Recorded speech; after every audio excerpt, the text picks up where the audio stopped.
मजा झाली ना? हा मस्त. अरे वा, सुरू झालं काय हॉटेल? हो आजपासून. वृंदाताई बघितलं रांगोळीची जादू. हो आता सगळ्यांना माहित होईल आपल्या हॉटेल बद्दल.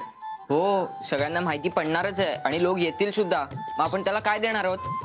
आनंदी चल ना भजीची तयारी करायला लागूया. हो हो पंढरी म्हणतो ते बरोबर आहे. आपण पटापट सगळ्या तयारीला लागूया.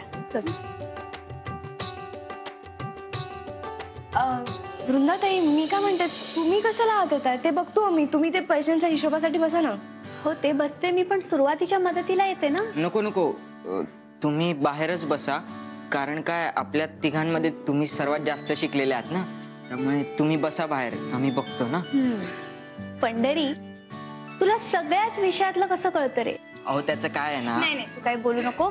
बसते मी बाहेर ठीक आहे.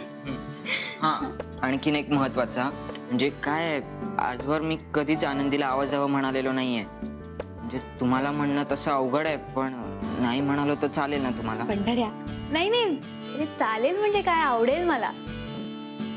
आनंदीच आहे.